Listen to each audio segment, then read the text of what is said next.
I still remember how quiet the room became. The wooden floor creaked softly under my shoes as I stood in the center of the acting studio. The lights weren't harsh, but I felt exposed, like every flaw in me was visible. Professor Hart stood a few feet away, arms crossed, her expression calm but focused. Not judging. Observing. "Stop," she said gently. I froze mid-movement. "You're performing," she continued, "but you're not inhabiting your body." I swallowed. "I'm trying," I said, my voice low. She stepped closer. "You live from the neck up," she said. "You've learned how to disappear inside yourself." The class was completely silent now. Then she said the words I never expected to hear. "Next session I want you to wear pantyhose. Under your clothes." For a second I honestly thought I'd misheard her. "Pantyhose?" I asked, heat rushing to my face. "Yes," she said calmly. "They'll force you to feel your legs. Your movement. Your vulnerability." Someone in the back stifled a laugh. My ears burned. My chest tightened. "This isn't punishment," she added, locking eyes with me. "It's an invitation." Class was dismissed. Everyone packed up and left, but I stayed frozen in my spot, my heart racing. Embarrassed. Confused. And underneath all of it, curious. I stood outside the pharmacy for a full 5 minutes before going in. 5 minutes of arguing with myself. This is ridiculous. You're a grown man. You can still turn around. But my feet didn't move.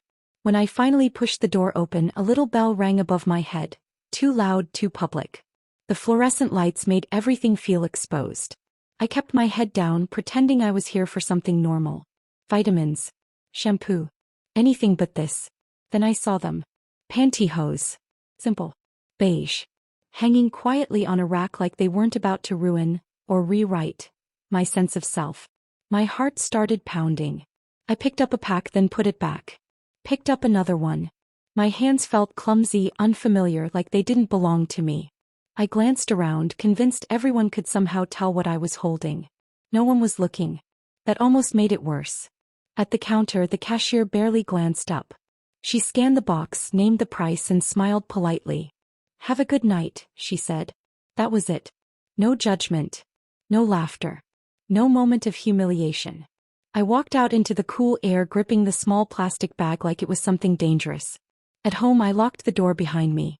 Not because anyone was chasing me, but because this felt private, sacred almost.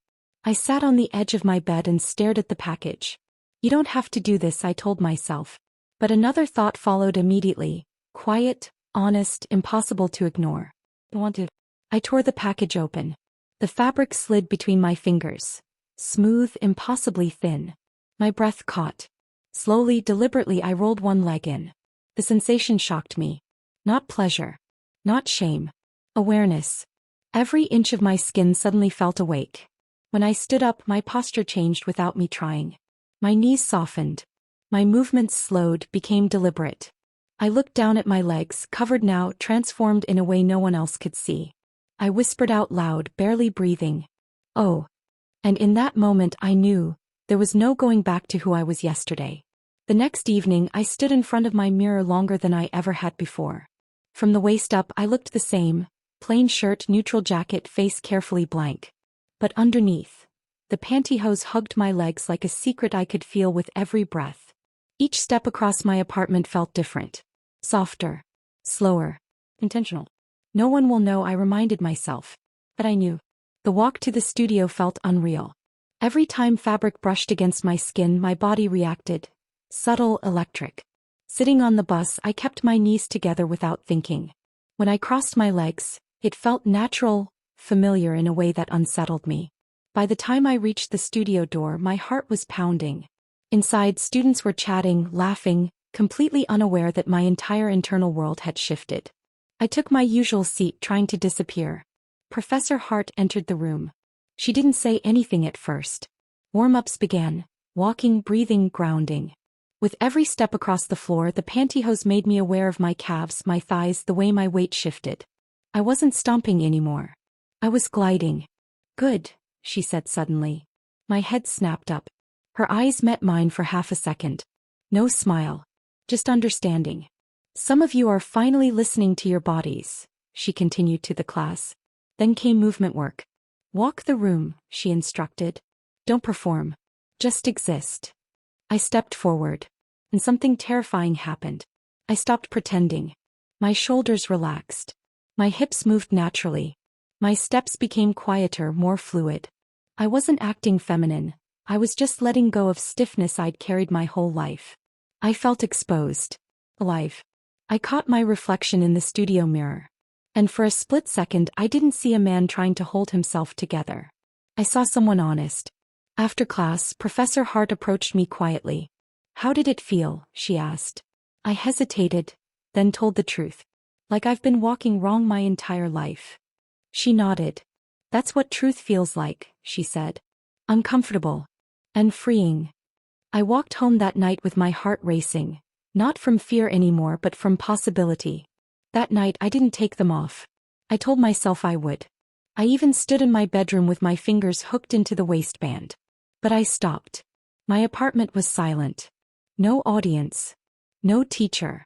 No expectations. Just me. I walked barefoot across the floor, feeling the fabric stretch and move with every step. Without shoes, without stiffness, my body felt different. Lighter. More aware of itself. I went into the bathroom and turned on the light. The mirror showed the same face I'd always known. Short hair, tired eyes. A man who had learned how to take up as little emotional space as possible. But my legs told a different story. I shifted my weight. Crossed one leg over the other. Watched how my knees aligned, how my posture softened. My breath slowed. Is this what I've been avoiding? I wondered. I opened my closet. My hand hovered over clothes I'd never really seen before. Long shirts, softer fabrics, things I'd bought because they were comfortable, never asking myself why. I pulled on an oversized sweater. Let it fall past my hips. In the mirror something clicked. Not fantasy. Not disguise. Recognition. I tried walking again, slowly, deliberately. I practiced speaking out loud, lowering my volume, letting my voice relax instead of forcing it down. "Hi," I said softly to my reflection. The word landed differently.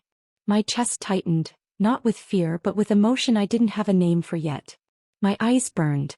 For the first time in my life I wasn't watching myself. I was with myself. And that scared me more than the pantyhose ever had. I didn't wake up that morning brave. I woke up terrified. I stood in front of my closet, heart pounding, bargaining with myself like I was standing on the edge of something too high to see the bottom.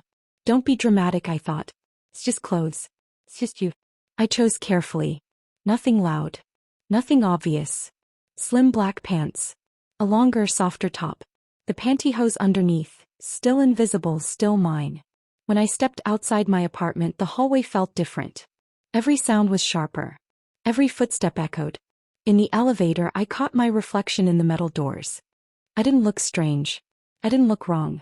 I looked intentional. On the street, no one stopped me. No one stared. People passed by wrapped in their own lives, their own worries. That almost made me laugh. All this fear and the world kept turning. At a cafe, I ordered coffee. My voice came out softer than usual. The barista smiled, handed me my cup, said, "Have a nice day." My hands trembled as I wrapped them around the warmth. This is real, I realized. I'm doing this. Sitting there, I crossed my legs without thinking. My shoulders relaxed. I wasn't pretending anymore. I was allowing. For the first time, I wasn't asking, am I allowed to be this way? I was asking, how far have I been holding myself back? As I walked home, something shifted deep inside me. Fear was still there. But it no longer had control. I almost backed out 3 times before I knocked. Professor Hart's office was small, warm, lined with old play posters and books that looked like they'd been read 100 times. She looked up from her desk when I stepped in. "You're early," she said gently. I needed to talk," I replied. My throat felt tight. My hands were clasped together like I was afraid they might give me away. She gestured to the chair across from her. "Sit." For a long moment I said nothing. The silence pressed in, not uncomfortable, just honest. "I did the exercise," I finally said. "The pantyhose." She nodded. "I know." That surprised me. It didn't stop there, I continued, words spilling out faster now. I started noticing how I move. How I talk. How much of myself I've been holding back. I stared at the floor. "I went outside like this," I admitted. "Not obvious. But real." My chest felt like it might crack open. She didn't interrupt. Didn't react. When I finally looked up, her expression was soft. What you're describing, she said, isn't confusion. It's awareness. I swallowed hard. What if this isn't temporary? I asked. What if this is me? She leaned forward slightly.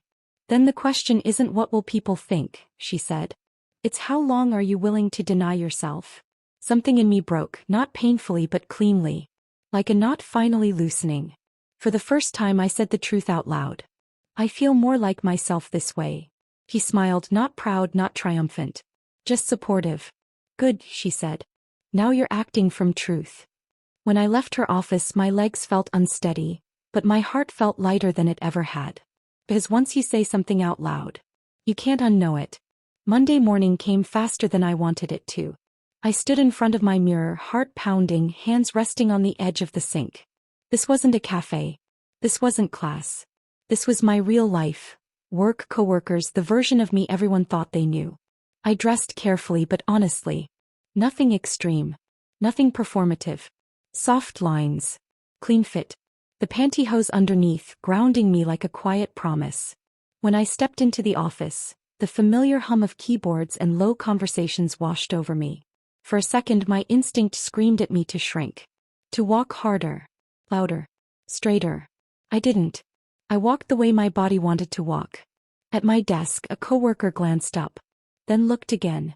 You look different, she said, not unkindly. I felt my pulse in my throat. Yeah, I replied after a beat. I feel different. She nodded slowly. Well, she said, smiling, it suits you. That was it. No interrogation. No ridicule. No disaster. Later in the restroom I caught my reflection again. Same face. Same job badge. But something fundamental had shifted. I wasn't performing masculinity anymore. I was simply existing. Not everyone reacted well. One guy avoided eye contact. Another made a comment that stung more than I wanted to admit. But for every moment of discomfort, there was something stronger underneath it. Relief. Because I wasn't splitting myself in two anymore. Public and private, stiff and soft, allowed and forbidden. For the first time my life felt aligned. An alignment I realized was worth the risk. I stopped trying to explain myself. That was the biggest change. No speeches. No labels. No dramatic announcements. Just consistency. I wore what felt right. Sometimes softer, sometimes neutral, sometimes something that would have terrified the old me. The pantyhose were no longer a secret or a symbol. They were just part of how I felt grounded in my body. At work, people adjusted. Some slowly. Some awkwardly. A few never did. And that was okay. In class, my performances changed completely. I wasn't searching for emotion anymore. I was letting it arrive on its own. When I spoke, my voice carried truth instead of tension. After one showcase, a classmate hugged me and whispered, "You feel real." That word stayed with me. Not brave. Not rebellious. Not confusing. Just real. One evening, walking home under the city lights, I caught my reflection in a darkened shop window. My posture was relaxed. My steps were light. My face, calm. I smiled at myself. Not because I had figured everything out, but because I had stopped fighting myself. I didn't need permission anymore. And for the first time that felt like freedom. I want you to hear me clearly because this matters more than pantyhose, more than labels, more than any expectation you or anyone else puts on you. For years I walked through life carrying the weight of who I thought I had to be. Stiff. Invisible. Guarded. Every step calculated to avoid noticing myself. And then one small push, an exercise, a suggestion, a single pair of pantyhose, opened a door I didn't even know existed. I learned that transformation doesn't come from permission. Comes from honesty. From allowing yourself to feel what's always been inside. To move differently. To speak differently. To exist differently. You don't need a teacher. You don't need a class. You don't need anyone to validate it. You just need courage. The courage to step into yourself fully without apology. So if you're listening and something inside you is whispering to be seen, to be felt, to be free, don't ignore it. Don't hide it. Walk toward it. Lean into it. Let yourself breathe. Because the most powerful transformation in life isn't becoming someone new. It's finally being yourself. And that That is freedom.